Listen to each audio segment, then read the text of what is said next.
No, la cultura universidad no es mal. En serio, no, yo no creo, todos son interesantes. Aparte la universidad está viendo muy mal. En serio. No, nada. Está muy No. mal explicado, de verdad. No, pero sí, sí. de verdad, no. En Está serio, muy mal explicado. no, de verdad. pero estás mal tú. Acá todo parece bien. Si yo estudio bastante, no me está rindiendo nada. Es muy Ay, mal. ya, pero ya, que discute. Que no está de acuerdo y ya. Así como estas personas pueden acudir a alguien que los ayude en la solución de los conflictos, en un ámbito comercial a nivel internacional, las empresas también nos encontramos inmersas dentro de una economía y un ámbito de negocio cada vez más global, donde la presencia en los mercados extranjeros y la relación con los clientes de otros países es cada vez más habitual. ¿Se imaginan tener una controversia fruto de esta relación? Ante esta situación es importante saber que existe una alternativa que nos puede ayudar antes de interponer un acto jurídico. Es el procedimiento de resolución de conflictos y disputas comerciales entre partes de diferentes países y a través de los servicios de árbitros especialmente designados por ellos, a quienes voluntariamente deciden acudir en lugar de resolver sus cuestiones pendientes a través de los tribunales. Les voy a presentar algunos de los casos, digamos, más relevantes en el ámbito de arbitraje internacional, como para que nos contextualicemos un poco. Entonces, les voy a presentar un caso bien interesante, el cual consistía en que una sociedad informática norteamericana había registrado una marca para programas informáticos de comunicación en los Estados Unidos y Canadá. Un fabricante de productos informáticos de otro país había registrado una marca prácticamente idéntica para equipo informático en varios países, pero asiáticos.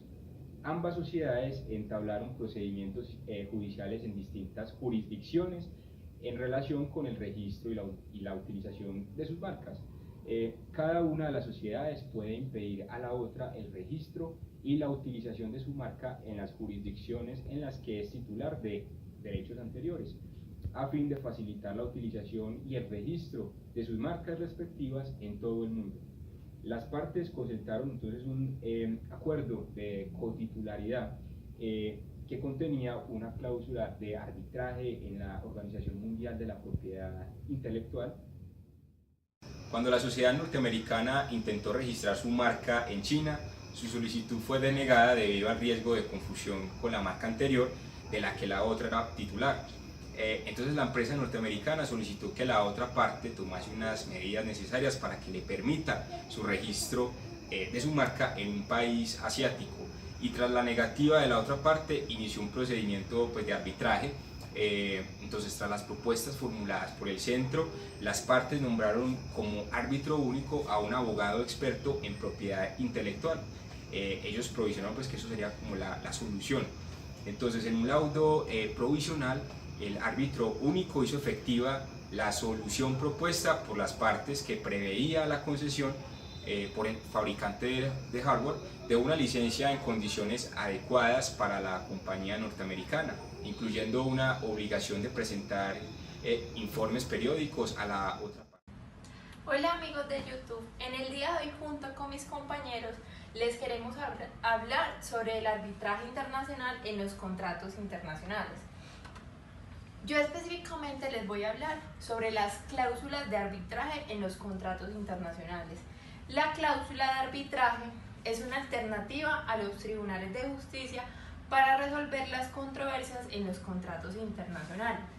Esas cláusulas de arbitraje son menos formales que un procedimiento judicial, si bien nos permite a las partes presentar reclamaciones ante un especialista neutral. Esto quiere decir que es el que va a tomar una decisión objetiva. Este recurso está siendo cada vez más utilizado en estos conflictos internacionales debido a que las partes suponen un menor enfrentamiento entre ellas y es menos costoso y más rápido que un procedimiento judicial. Para hacer una cláusula de arbitraje vamos a necesitar específicamente si el arbitraje es vinculante o no vinculante para las partes. Debemos recordar que cuando un arbitraje es vinculante, quiere decir que va a ser definitivo y va a ser ejecutable. Y cuando un arbitraje no es vinculante, no recomiendan una solución, pero ninguna de esas obliga a las partes a aceptarla. La segunda, el país donde se va a llevar a cabo el arbitraje se debe especificar en la cláusula. El procedimiento de ejecución del laudo, es decir, la sentencia, las reglas que rigen el arbitraje, ya tenemos como por ejemplo la Cámara de Comercio o la Comisión de las Naciones Unidas sobre las normas internacionales del comercio, y el idioma en el que se realizará el arbitraje. Debemos tener en cuenta que en algunos países no se reconocen los laudos. Por ejemplo, en México muy poco se utiliza el arbitraje como tal, y en Asia no tienen en cuenta los procedimientos judiciales. Por esto se debe consultar ante un abogado familiarizado con las leyes de dicho país, del cliente o del proveedor, antes de realizar esta cláusula. Acá tenemos un ejemplo de la cláusula cómo va relacionada, que nos dice: las partes de común acuerdo deciden someter sus controversias a, nos dice, inserte el nombre de la norma, por ejemplo, ya vemos si es el reglamento de conciliación o el arbitraje de comercio internacional ante la Cámara de Comercio, por uno o más árbitros designados de acuerdo a dicho reglamento. El lugar, ahí insertamos el lugar donde si es la ciudad o el país, y el procedimiento deberá ser realizado en el idioma tal, colocamos español, inglés, en el idioma que se debería colocar. Y el arbitraje será, como ya les expliqué, vinculante o no vinculante. En las ventajas del arbitraje tenemos, una de las ventajas es simplicidad, que nos dice que no hay que hacer mayor cosa, porque se es muy simple en lo expuesto. La rapidez, se distingue por la rapidez el arbitraje internacional, ya que su desarrollo y su solución de la controversia es muy rápida a diferencia de un juzgado. En la flexibilidad tenemos que es mucho más flexible, ya que el laudo se acerca más a la realidad de la controversia. Además, tienen derecho a elegir entre un árbitro único o un tribunal arbitral en función de la complejidad de la controversia. Otra de las ventajas del arbitraje internacional es que es neutral, es decir, ya que el tribunal arbitral ha de construir y constituir una posición neutral para la resolución de dichas controversias. Es confidencial. Las partes pueden optar por absoluta confidencialidad durante todo su proceso, y el costo es predeterminado. Eso quiere decir que desde el principio vamos a saber cuál es el costo, porque va a ser un costo fijo.